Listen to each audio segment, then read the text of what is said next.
been a busy week in hip hop with Kendrick Lamar dissing Drake and Rick Ross getting involved and J. Cole getting involved. But what's that got to do with AI? Let's discuss.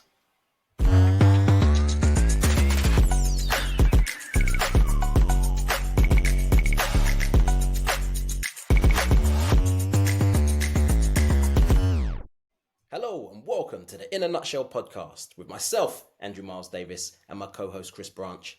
This is the daily 10-minute podcast where we take out all of the techie talk around generative AI and focus on what the everyday person, content creator, and marketer wants to hear. Now, I've only got 10 minutes, so we can only focus on one subject. And today, as it's Friday, we're talking about the news. The latest things that's been happening in yet another very busy week in the world of AI. So let's first start with the platforms. And Instagram has done something quite interesting. And that is, it's going to essentially turn its search functionality to be AI generated. So what that means is you might type in a bit of a prompt or find me videos on this particular area, and you can go into bit details and it will find you different videos or reels, images, carousels, hey, probably even adverts as well. Let's not try and act like that's not going to happen. But really, they're kind of being the first to really say that let's use whether it be called SGE, so Search Generative Experience, within a social media platform. So let's see how that goes. You know, it might work really, really, really well, which I actually think it will, because I think it kind of goes naturally with a lot of social media and the way people use social media search. But again, like with most things, let's wait and see. So that's Instagram.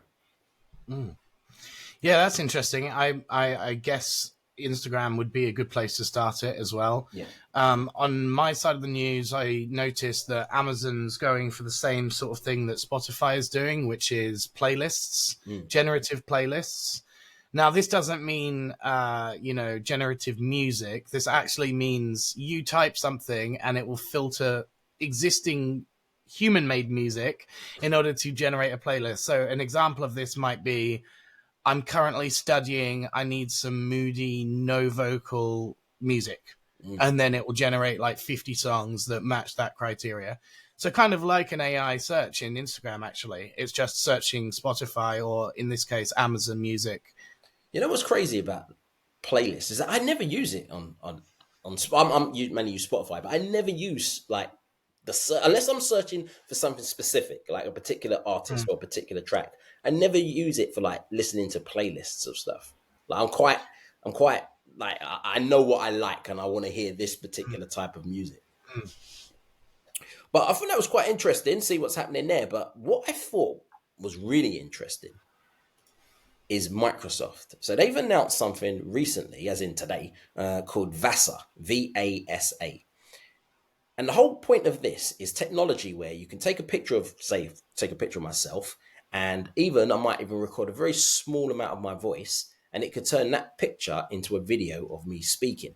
So let's say, for example, there's a picture of me, they've recorded my voice for like 10 seconds, and then I go to ChatGPT or Gemini, type in a prompt, get 300 words back of a script, and then that VASA will turn the script that I've got with the picture that I've got and my voice into a video. That's, in a nutshell, no pun intended, what it's about. Now, the first thing, when I first heard about this, I thought, actually, that sounds interesting. But the title that I saw it on, the newspaper article title, was "Deepfake has just been made a lot easier." And I actually thought, that's very interesting. Because if I can do it for myself, then I can do it for anyone. And it just so happens that this is coming out just a few months before what's going to be happening, especially in the UK and the US, with a lot of politics, and deepfake's going to be huge in that particular area. Yeah, I think the reason why it's so scary is because it actually gets the emotion. This is the thing that technology has been lacking, is you could take a face and then make it say things, but only the mouth would move. But this has got the eyes and the nose. It all looks much more real. That's the scary part. Exactly. Very scary. But I'm going to say this with no hope. I just hope that people use it in a good way. But let's be honest, there's going to be a lot of deep fakes on that. Yeah, and then other biggest news probably of the week, technology stack wise, Adobe's been on the rampage. We were waiting for this. You even predicted it, didn't you? You said Adobe will be a big player this year. In what degree we weren't sure. Now we're sure, and it's including every other AI platform inside of their platform. So essentially, what Adobe's announced is we want to be the place where you work from, and we're willing to include third-party tools in your experience inside Premiere Pro, which is their video editor. So they'll be including all of the latest and greatest, Pika Labs, Runway, and Sora, which hasn't even come out yet, and yet they've announced this integration. So that's huge news for any Adobe users. Now you don't need to move and learn a new interface. Yeah, I think that is like Adobe has been quite quiet recently. You know, they came out with Firefly a few months ago, and then they haven't really done anything else. And they've almost let everyone else go and have their say. And then when they came back, it was like, wow, you know, it just changed momentum of what's been going on. And now everyone's talking about Adobe. And if you haven't seen the video, you can go to, I posted it on LinkedIn, so feel free to go to my LinkedIn page. So if you want to find me on LinkedIn, it's Andrew M. Davis. Just type that into the search bar, you'll find me. Or you can just go to Adobe's on X or Twitter. It will be there. And it's just a video of what's possible. They've got generative fill in videos.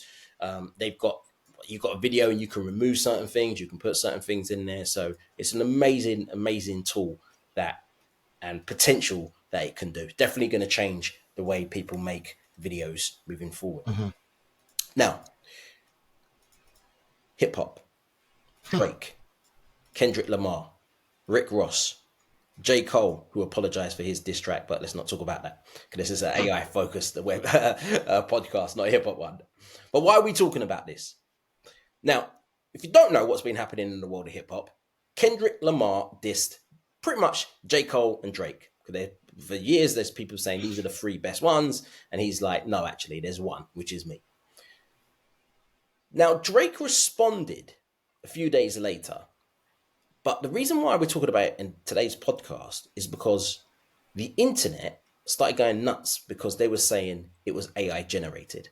You know, it wasn't Drake. The song is not Drake. It actually was an AI person, or that Drake AI. They done the track. It wasn't Drake himself. He didn't lay the lyrics. Someone else created it and put it out there. And Drake eventually came out and said, no, it's a real track. But this, I would say, was the first one where now people were starting to question who, if the artist actually did a particular song. You know, obviously a month ago people wouldn't have questioned this, or a few months ago people wouldn't have questioned this. Now it's going to be questioned, and I think you're going to start seeing this more and more and more, and that's people questioning authenticity, or is this creative from the actual person rather than some form of AI.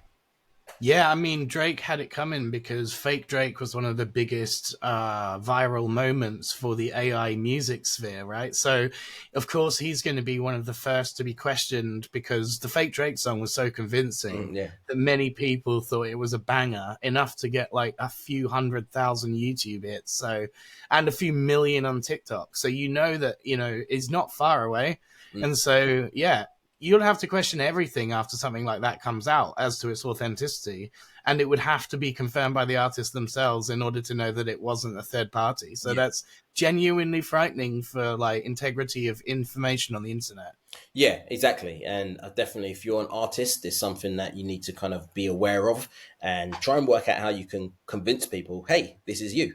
Unless it's a really bad song, and then you can say, hey, it was an AI. That's what I'll be doing. What if it was really good and you just wanted to claim it? Yeah, you could. Yeah, if it was AI that done it, you'd be like, hey, that was me. That really was me. You know what? I actually reckon I'm going to put my hat in the ring and say someone will do that. Yeah. A musician will claim an AI generated song as their own because the anonymous person that made the song will be too scared to come forward. And then they'll do a like double card down and say, no, that I did make that. And if it goes big, they'll take the credit. That would be hilarious. Or the person who made it comes forward and say, no, I made it. And then it's the artist will say, no, I made it. And then it's like, well, who do we believe? Well, it would be a good way to prove who the person was that made it. If you really wanted them to come out and you were like, oh, I need to do this in order to then prove that they made it, then you'd be able to nail them. You know, you'd be able to go, right, now I know who did it, Uh, and now I know who to blame. the Like, thing is, it's going to be so easy to do in the future. So yeah. Um, one very very quick news before we finish, and that is about one of the things we always talk about is game changers or gimmicks. You know, when we look at some of this new technology, is it a game changer or is it more of a gimmick? And one of the things we spoke about was these AI pins. So if you don't know, the whole point is that you can pin something or a piece of technology to your clothes, and it's really meant to replace the mobile phone. So one of them Mhm. came out last week called the Humane, and the reviews of it is not good. You know, No. it feels, people say, is it game changer or gimmicky? It looks like it's very gimmicky at the moment. It's a high price Mhm. point. It's a lot monthly subscription, and yeah, it's not. It doesn't look good. It's not convenient, which is the key thing when it comes to technology. No, and I'm not surprised. They're trying to go into a new avenue, and apparently it's well built. Mm, That's at least some credits for the thing. But yeah, a $700 price tag plus a $30 a month subscription. If it's not good, then that's not happening. yeah, not happening at all. And in a nutshell, that's the news this week.